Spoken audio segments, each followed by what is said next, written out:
Hello, and welcome to Joinit's Setup series.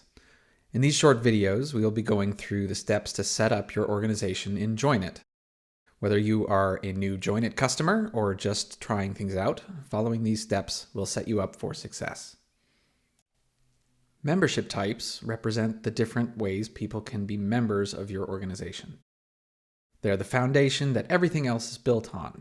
You can adjust and change them later, but setting them up as accurately as possible is your first step. For each type of membership you offer, you'll need to create a corresponding membership type in Joinit. To create membership types, click on Members and Membership Types.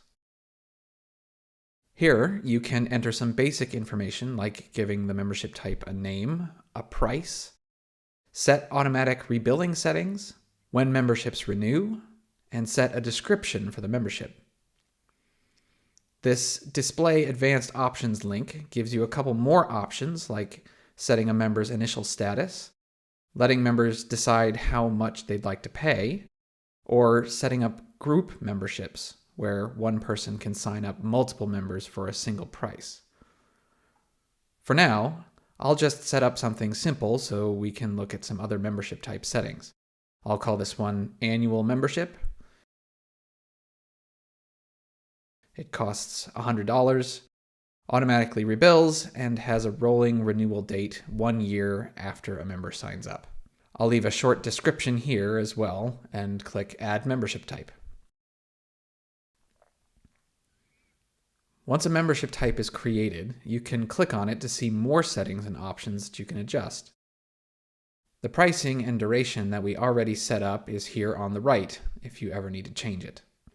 Membership fields will represent the information you'd like to gather from new members as they sign up. By default, the only fields that are enabled are first name, last name, and email address, but most likely you'll want to collect other information as well. You can enable fields using this menu and make them optional or required. You can add custom fields of various types if the default ones here don't cover exactly what you're looking for. You can create these custom fields from the Member Settings menu, after which point they will be able to be added to all appropriate membership types.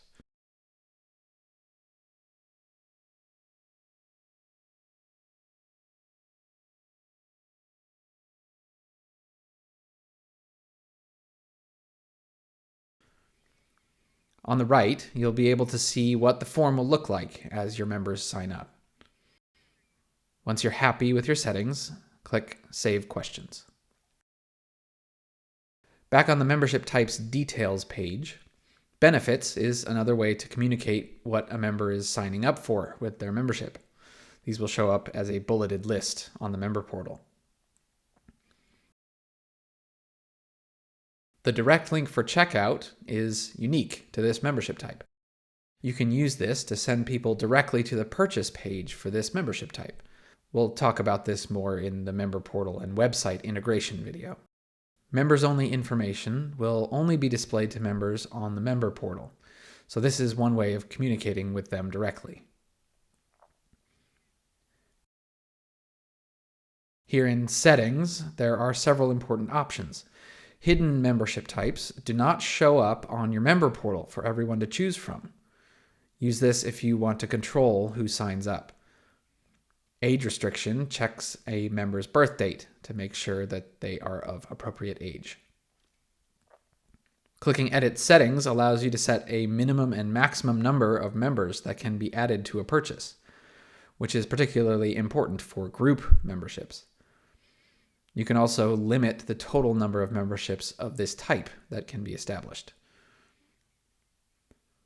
Renewal settings change whether or not members can renew this membership type, and if not, lets you specify another membership type for members to be redirected to.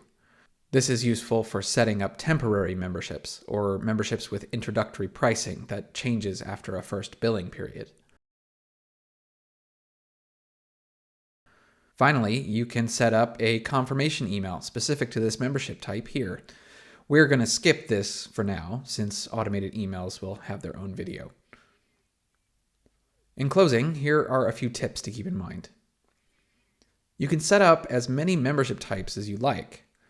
Using all of these settings with multiple membership types can accommodate pretty much any typical membership scenario. If you need help figuring out how to set up your organization's unique memberships, let us know, and we'll work with you to figure out how they might work. Changing the settings of a membership type does not automatically update existing memberships of that type. The settings are applied to memberships only when someone signs up or manually renews their membership. This allows you to facilitate things like renewal periods and making exceptions for specific members. It's important to keep this in mind when making changes to membership types, though. For example, making a price change to a membership type will not update memberships that are already automatically rebilling at the old price. Contact Joinit support if you need help updating existing memberships in bulk. Membership types with a fixed expiration date can help you set up a time when all members need to renew at the same time. However, setting a specific date, which includes a year, can lead to people paying for a membership very close to the expiration date and then expire almost immediately. This fixed date will automatically be moved forward by 1 year once the date is reached, but you will likely want to update this yourself before then to facilitate a renewal period for members. Updating this date does not update expiration dates for existing members. After you make the change, both new and renewing members will have their expiration dates set to the new one. Once your membership types are created, it's time to look at the next step, importing members. Thanks for watching, and I'll see you in the next video.